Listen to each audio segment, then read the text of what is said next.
So now let me show you one other interesting thing, and that is cloud rendering. What we have here is the ability to run the same exact render in a server on the cloud.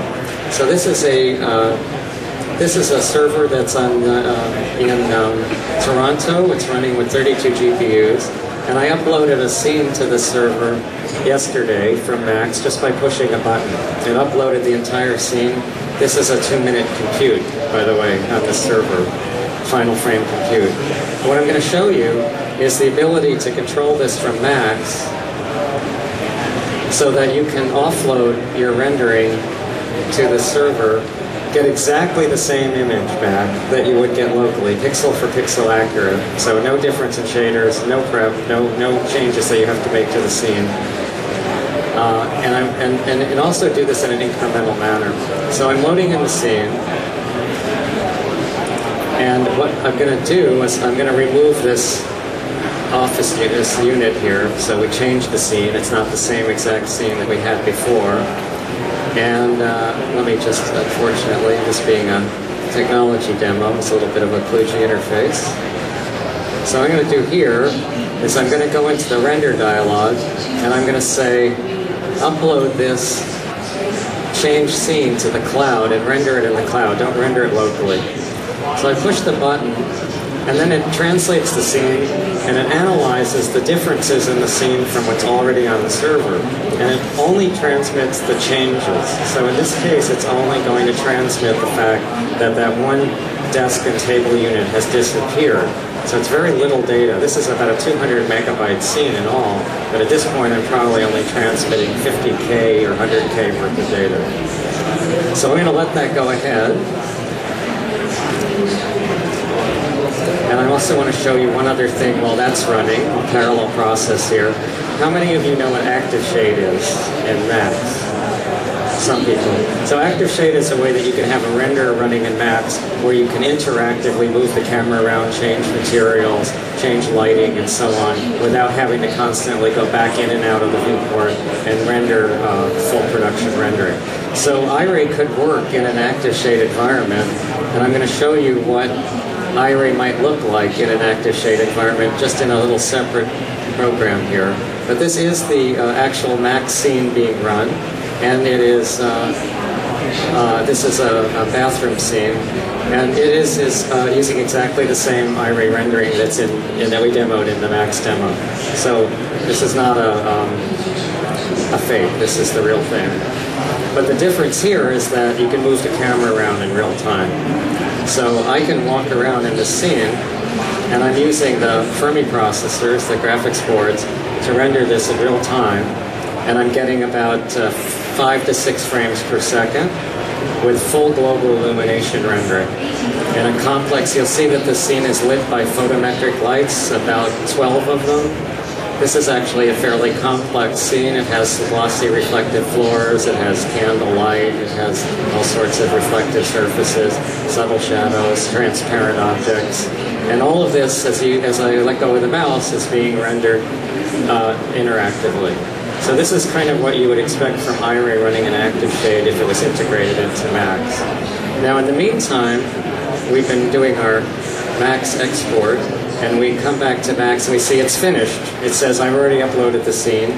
So let's go back to our mental cloud and look on the main page, and look, here's a new scene that's just shown up. This is the same basic scene, but it's different because it knows something has changed. So it's created a new scene for me automatically. This is running, all I have here running is a web browser. I can go here and make a quick rendering of it. I'm going to render for 10 seconds just to see if I got the right data. It should work. Make a very quick rendering.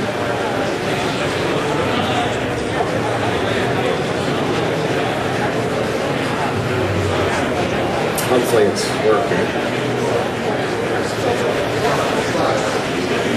There it goes, okay. And I look at this very quick 10-second rendering and I see that the table has disappeared. So this is the right reflection of the scene that I was editing in Max. So now I'm just going to tell it to do a high quality image. Let's render for 120 seconds, 2 minutes, on 32 GPUs, and we'll make a 1024 sized image. We'll start rendering. And while that's going on, let me just show you 2 minutes worth of other demos. Let's go out here, and we'll go here. And let's say we go do this bathroom scene that we had before. And I can pick a...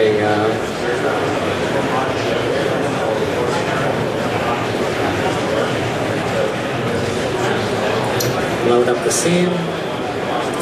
The nice thing about this is I can continue to work on other work while my high quality rendering is going on in the cloud. I don't have to be tying up my local rendering machine to do rendering and so on. So let me pick a nice camera here, and let's make a nice iRay local image of that, run for 1 minute. This way I can fill in the 2 minutes of the demo by showing you some nice iRay rendering, and then we'll go back and look at the resulting image. So we're translating the scene, and we'll start rendering in a second.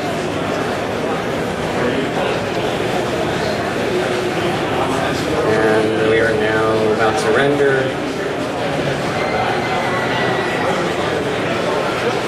There it goes.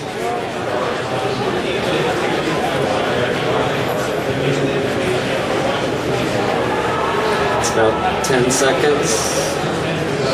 Notice the semi-glossy subtle reflections off the glass from the lights in the ceiling, also reflecting off this, and you've got the subtle multiple bounce, although essentially no bounce limit.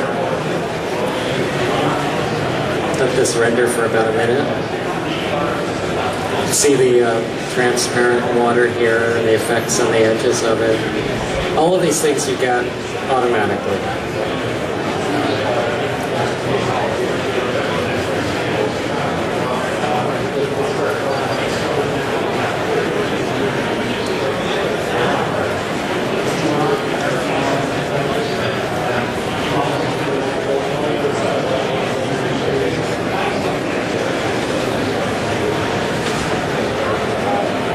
Okay, and then we crash max just to show that it is a technology demo. In deference to you. And, okay, that's fine. So now our rendering has finished, now that we crash max. This is the rendering. It says I'm finished with my 1024 2 minutes, so this was 2 whole minutes of rendering. And there's our high quality frame. Let me see if I think it might be a little bigger if I do it this way. There we go. 2 minutes.